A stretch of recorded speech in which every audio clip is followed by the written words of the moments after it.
avait eu le Nexus MEC, migration, environnement et changement climatique, sur lesquels nous avons travaillé avec l'OIM et le ministère de l'Intérieur.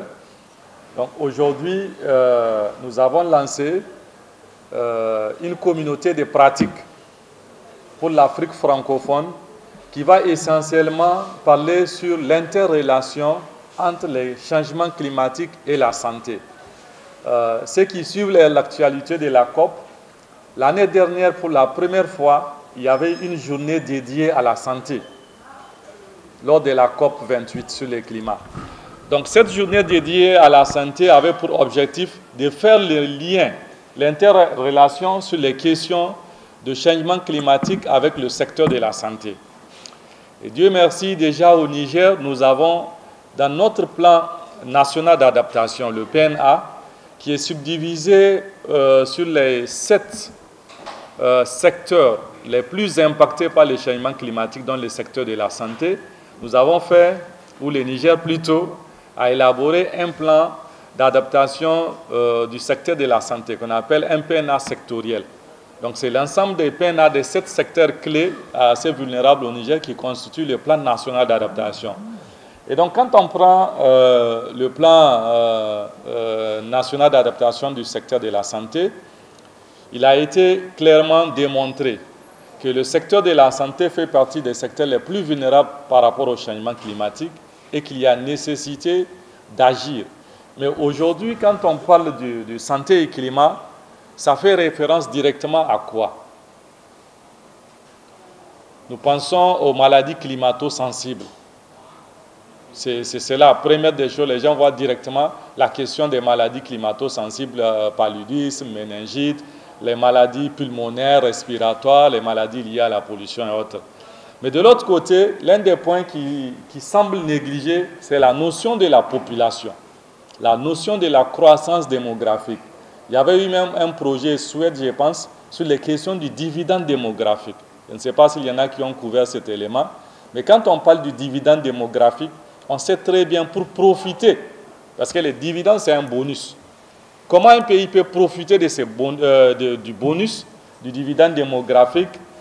C'est en tenant compte essentiellement de certains éléments clés, tels que l'éducation, la scolarisation de la jeune fille notamment, tels que les ralentissements de la croissance démographique, parce qu'on sait très bien au Niger, quand on parle, c'est un sujet très sensible quand on parle de planning familial et autres, c'est pourquoi on parle de ralentissement.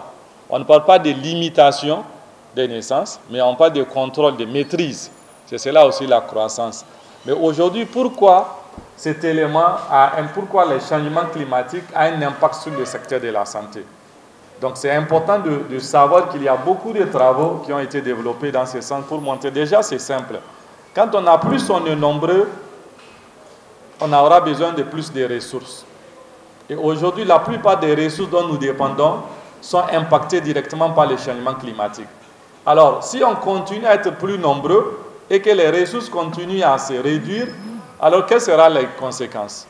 Et c'est ce qui fait que depuis des années, chaque année, on fait face à des crises alimentaires.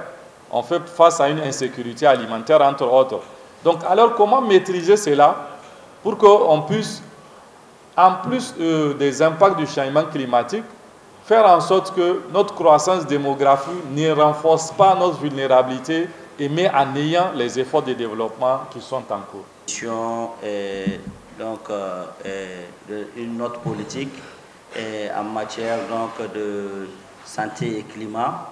Et cela nous avait amené donc, à faire effectivement le lien, comme il a été évoqué, tout ce dont on est en train de se dire en matière de changement climatique, avoir d'abord la population au centre de la question.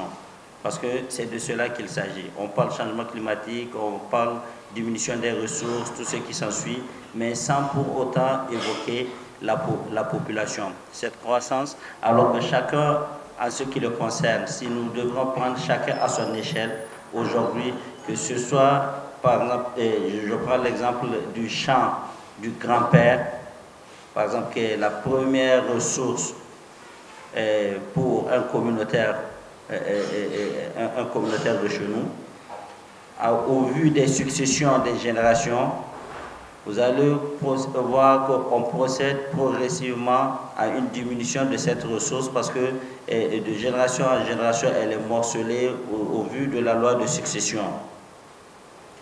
Voilà donc la ressource qui est en train de s'amenuiser. Mieux, cela est encore assujetti aux impacts climatiques aujourd'hui, dû aux irrégularités de pluie, dû aux effets de sécheresse, donc dû aux questions d'inondation. Tout ça là, cette ressource qui s'est déjà amenuisée au nom de la succession est encore soumise à ces aléas climatiques. D'où, vous voyez, aujourd'hui tout le challenge en termes de sécurité alimentaire auquel nous faisons face. Mieux aussi en termes, aujourd'hui, chaque fois quand nous parlons autour des tables comme ça ou bien au cours des rencontres, nous évoquons chaque fois que les efforts en matière de santé et d'éducation dans nos pays laissent à désirer, comme si nos États ne sont pas en train de fournir grand effort, mais qu'en réalité, si nous voyons les efforts qui sont en train d'être consentis dans ces secteurs-là, en fait, c'est des efforts à la hauteur de ce que nos États peuvent, mais qui malheureusement ne cadrent pas avec la croissance démographique aujourd'hui chez nous. Puisque en une année, si on prévoit par exemple 1000 salles de classe ou bien 1000 cases de santé, vous allez voir que la population croît à un rythme où, dans 1 an, 2 ans, déjà ces infrastructures n'arrivent plus à accueillir la capacité de ceux qui le sollicitent. Donc, il n'y a pas, comment on l'appelle, donc la croissance ne rime pas avec les moyens du pays. Et donc, d'où chaque fois, on se voit légué à un niveau toujours du bas de l'échelle et qu'on croit qu'on est toujours dernier dans ce que nous sommes en train de faire. De ce nexus-là, des fois, c'est un peu compliqué à l'imaginer, mais quand même, c'est clair, tout ce qui touche l'environnement affecte tous les facteurs de production qui peuvent se faire au niveau de cet environnement-là. Donc, il y a beaucoup d'études, bon, elles ne sont pas assez nombreuses, mais par exemple, il y a celle de Paul en 2010 qui a parlé sur les questions donc, de reproduction et héritage carbone donc, des individus. Et au niveau de cette étude-là, il a montré, par exemple, si on essaie de ne pas utiliser les ampoules traditionnelles, donc les ampoules chauffantes-là qui utilisent trop d'énergie, au profit des ampoules LED, ça nous permet d'économiser par exemple 100 kg de gaz à effet de serre par an. Si on essaye, bon c'est plusieurs paramètres qu'il a donné, il a par exemple, si on choisit de ne pas utiliser les véhicules à essence, ça nous permet donc d'économiser dans les 2,5 tonnes. Mais par exemple, si on choisit de ne pas faire des enfants, par exemple un enfant de moins, ça peut économiser jusqu'à dans les 58 tonnes de kilos de gaz à effet de serre par an. Bon, mais en fait, c'est assez complexe. Il est parti sur une idée simple du genre, chaque parent est responsable, par exemple, de la moitié de l'émission de gaz à effet de serre de ses enfants. Il est responsable de l'émission de gaz à effet de serre de 1/4 de ses petits-enfants, et ainsi de suite, ainsi de suite. Donc, ils ont fait ce calcul, mais le problème qui se pose, il y a 3 paramètres sur lesquels ils se sont basés. Le premier paramètre, par exemple, c'est le, comment on appelle ça, le taux de fécondité. Plus il y aura d'enfants, plus il y aura d'émissions. Ça, c'est le premier paramètre. Donc, le deuxième paramètre qu'ils ont travaillé, c'est par exemple l'espérance de vie. Plus tu vas durer longtemps, plus tu vas consommer, en fait, tu vas dégager beaucoup de gaz à effet de serre. Et le troisième paramètre, c'est, comment on appelle ça, c'est le taux d'émission individuelle. Donc, le taux d'émission individuelle, ça varie d'un pays à un autre. On a parlé des pays qui sont beaucoup plus émetteurs. Par exemple, vous prenez la Chine, en termes d'émissions, vous la comparez avec les États-Unis. Donc les États-Unis, en termes de taux d'émissions individuelles, dépassent donc la Chine. Mais si vous regardez le nombre, vous allez voir encore d'autres aspects. Donc voilà à peu près les 3 grands paramètres sur lesquels ils ont travaillé. Mais si vous faites varier ces paramètres en fonction des zones, surtout par exemple la zone Afrique où on considère que nous avons un fort taux de fécondité. Mais quand on regarde de l'autre côté, si par exemple la population de l'Afrique, elle seule, ou bien les efforts qui se font pour faire réduire le taux de fécondité en Afrique, quand vous regardez l'émission, la responsabilité de l'émission des gaz à effet de serre, alors il y a un peu de souci. Parce que si nous émettons pas beaucoup et que nous réduisons la population, ça veut dire que l'effort par rapport donc aux émissions de gaz à effet de serre ne sera pas assez conséquent. Très heureux aujourd'hui de cette présentation parce que il faut que nous arrivions à toucher un public avec une information simple. Aujourd'hui, Sani vient de faire et les deux autres, je vous remercie également.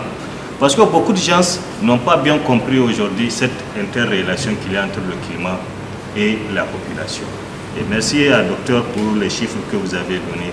Et je pense que, avant de poser ma question, que ce soit une opportunité pour tous les participants de commencer dès maintenant à explorer cette piste. Parce qu'une opportunité commence d'abord à partir d'une présentation, d'une formation. Et vraiment, je trouve la situation très importante parce que là, vous voyez, pour ceux qui regardent des films, même pas que vous soyez des témoins vraiment qui sont en face de la situation, vous voyez le cas de Inde, là où vous allez voir l'affaire de poliomyélite, les méningites. Vous voyez, vraiment, je trouve que c'est des bactéries et des virus qui sont là en train de se transformer parce que c'est une sorte d'adaptation pour eux. Moi, ma question est à la suite effectivement des statistiques que le docteur a données. On voit clairement qu'on peut réduire ou atténuer les empreintes carbone à travers cette stratégie d'adaptation. Ma question, c'est de savoir, dans le contexte nigérien que nous connaissons, où, et Sani l'a évoqué, les gens sont vraiment réfractaires à toute question qui tourne autour de la maîtrise des questions de démographie. Comment pensez-vous que nous pouvons en tout cas sensibiliser le public à cette thématique, en tout cas nouvelle, Nexus, qui en tout cas consiste à sensibiliser les populations dans le sens non seulement de faire le lien, en tout cas triptyque population, santé, environnement, mais aussi de comprendre que la maîtrise des naissances aussi permet de réduire les empreintes carbone et au niveau global réduire les taux d'émission de gaz à effet de serre. Comment est-ce qu'on peut faire ce travail-là dans le contexte nigérien avec le niveau d'éducation de nos populations, le niveau d'éducation et d'instruction, je vais dire par là. Merci beaucoup.